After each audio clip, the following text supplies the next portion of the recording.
This episode is brought to you by Shopify. Do you have a point of sale system you can trust, or is it a real POS? You need Shopify for retail. From accepting payments to managing inventory, Shopify POS has everything you need to sell in person. Go to shopify.com/system, all lowercase, to take your retail business to the next level today. That's shopify.com/system. Hello and welcome to Invisible Hate. I'm Asad.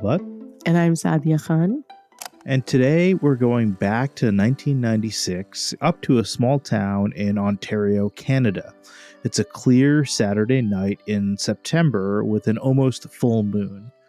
15-year-old Melanie Ethier is having some innocent fun hanging out with friends.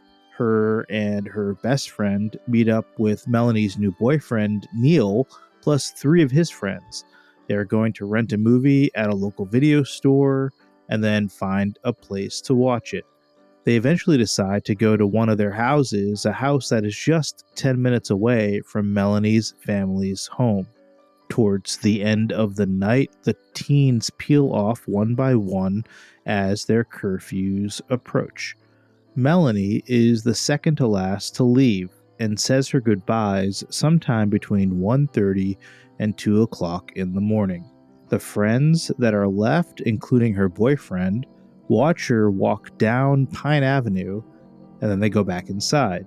But Melanie never returns home, and no crime scene nor trace of her has ever been found. She's been missing for 27 years. This is Invisible Hate.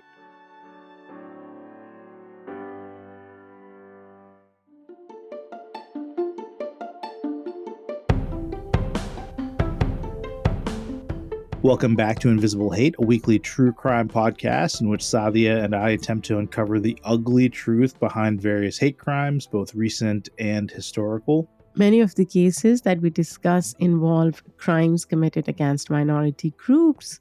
Our goal is to determine through a discussion of the nuances and complexities of these unfortunate situations whether or not these transgressions can be considered hate crime. As will soon become clear, today's case appears to fit many of the criteria for a hate crime. But let's not get ahead of ourselves. For now, let's start simple with the details of the case. Asad, are you ready? Yeah, Saadia, before we begin, I just want to note that I'm on baby duty today, and my daughter Isha just woke up from her nap. And so if you hear her in the background, she is just joining the conversation. She absolutely is. And also for listeners, I'm not feeling well. I either have cold or flu. I haven't figured it out yet. So my voice is raspy. So between Isha and my voice, I hope we can... I don't know. I think it sounds a lot better, Saadia. I think we should keep you sick the entire time. I'm just kidding. Are you being mean to me? I'm just kidding around. You know, there was an episode of Friends, right, when she had the bad voice, but it made her sing a lot better. Phoebe, I think it was. Oh, maybe I should try singing with this voice. Yeah, let's try it. Not right now, Asad. Maybe off mic. Yeah. So yes, Saadia, this is the missing case of Melanie Ethier.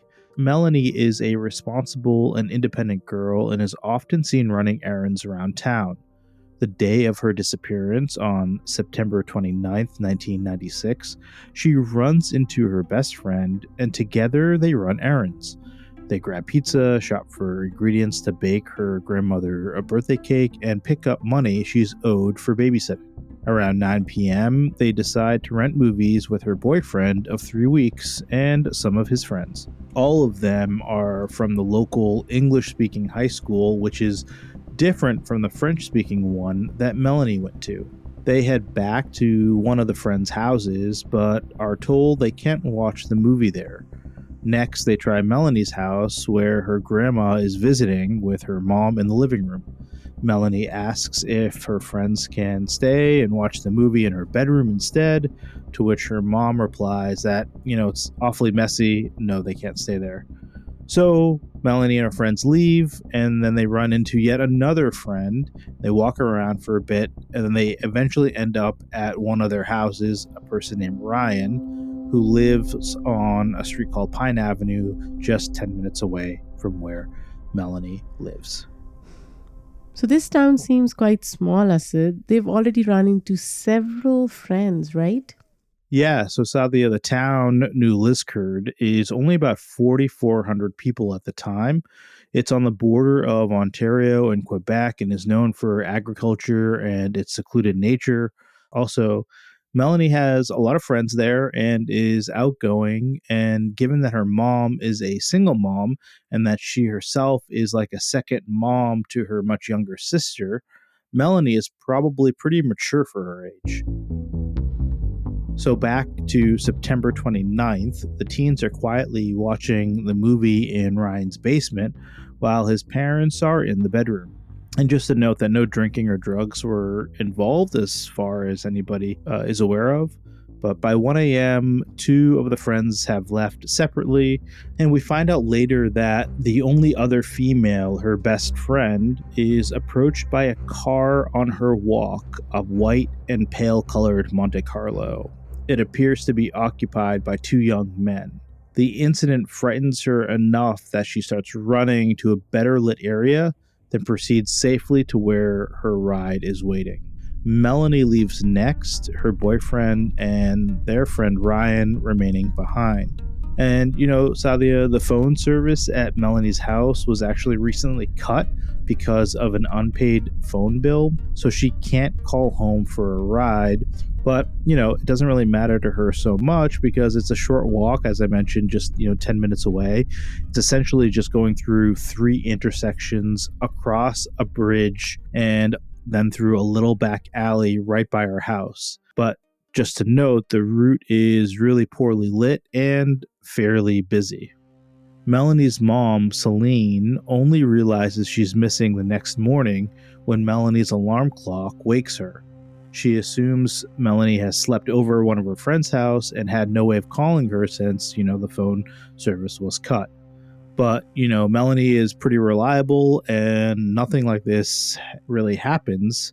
And so when Melanie is still not home for her grandmother's birthday celebration, Celine goes to a nearby Tim Hortons, a local donut shop, and uses their phone to try to track her down. When Melanie doesn't show up for her daycare job at 1 o'clock, that's when Celine calls the police. Here is a clip of Celine talking about that final time she saw Melanie. So as soon as I said, "Your room's a mess," like, "Let's go, guys." And she said it with a smile. So that was the last thing I saw of her. Then they walked out.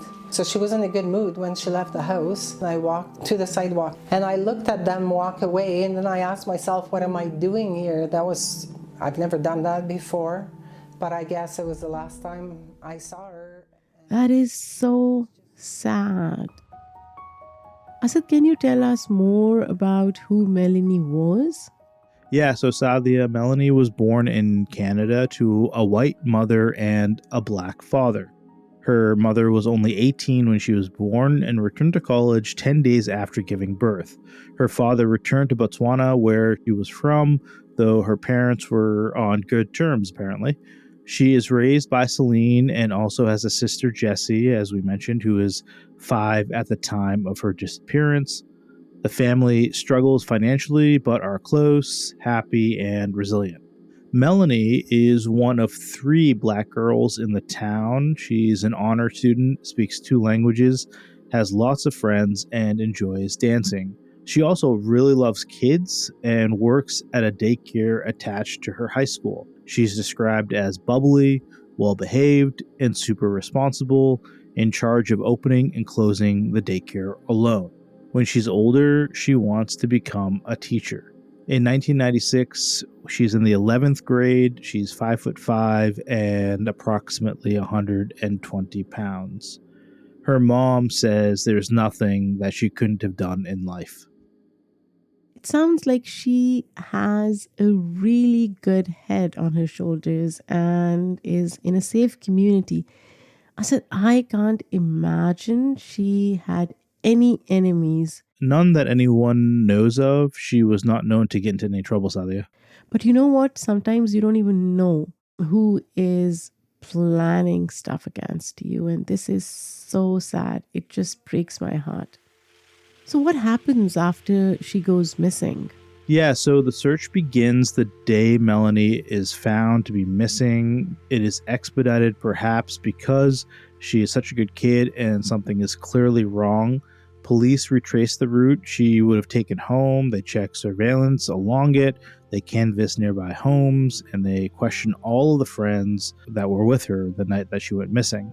All of them pass polygraphs. Soon after, dogs are brought in and search and rescue scour the river under the bridge that she would have crossed, but the dogs don't find anything. And nothing of Melanie's is ever recovered that Celine knows of.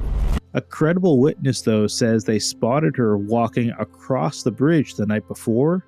Another witness claims they had seen her walking alone and unbothered. One person claims to have heard a girl screaming that night. And yet another claims to have seen her on the sidewalk of the bridge where a car with two young men coerced her into the car, though police don't consider this account reliable. And just to note, the town that she was living in, Saadia, is located close to the Trans-Canada Highway, making for a quick escape by car if needed. Oh my gosh, I said, that's so true. There is lack of evidence. And to imagine that all of this happened in a small town and nobody knew what exactly happened, this is just mind-boggling to me. Yeah, Saadia. So this case is unusual for its lack of evidence. It rocks the small town. How did nobody see exactly what happened? How is her body never found? It's just like, where is the evidence? Where is her body? Where is anything?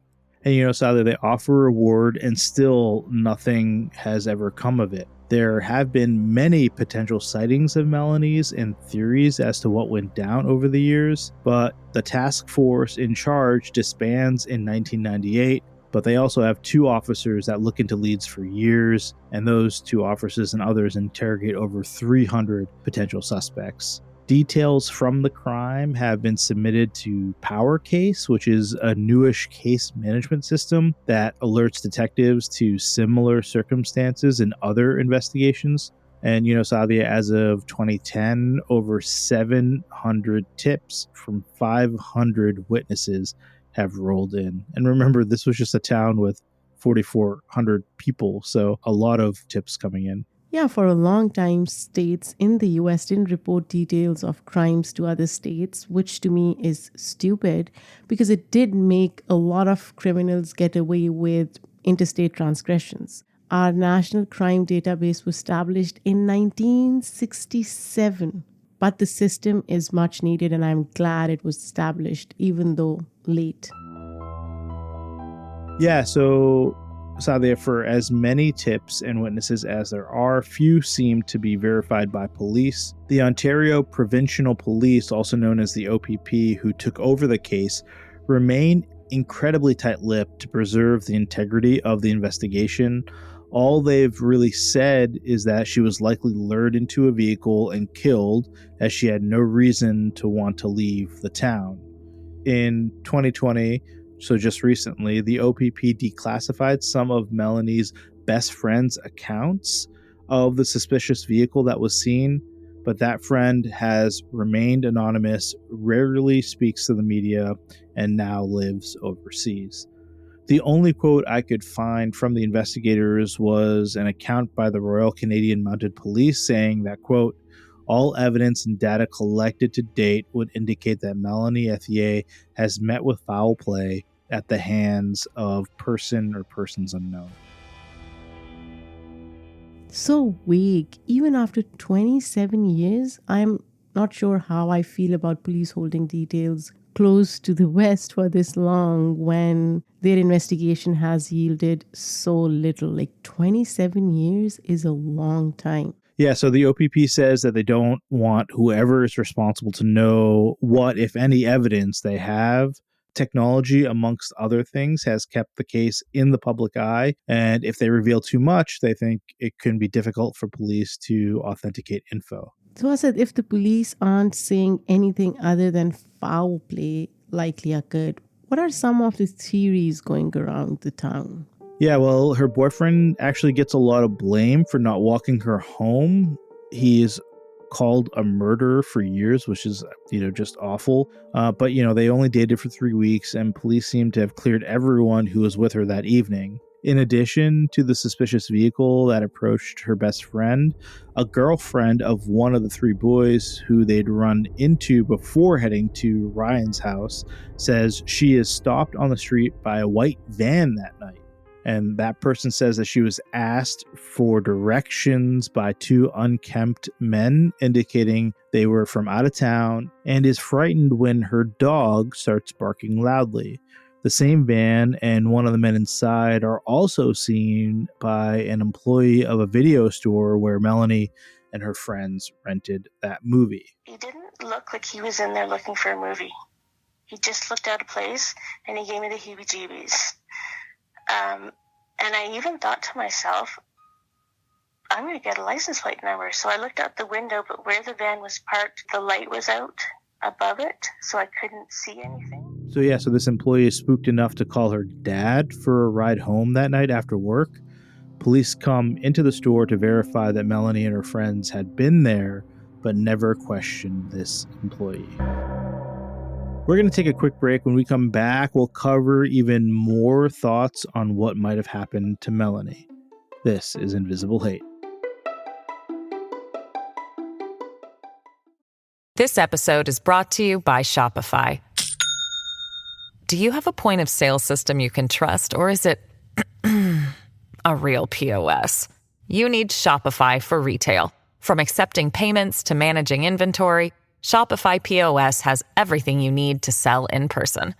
Go to shopify.com/system, all lowercase, to take your retail business to the next level today. That's shopify.com/system.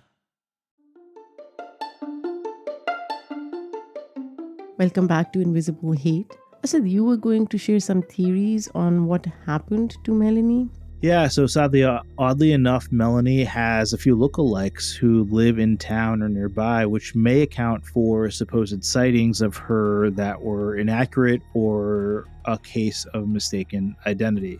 The most feasible story lies with a girl named Sarah who lives on Pine Avenue, where Ryan's house is. She allegedly owes a drug dealer money and thinks someone is out to get her. Then on September 27th, 1996, less than 48 hours before Mel's disappearance, Sarah told one of her other friends that she owed some money to local drug dealers and was afraid that if she didn't pay off her debts, they'd kill her. Sarah even went so far as to tell this friend that it wouldn't be a surprise if she went missing that following weekend.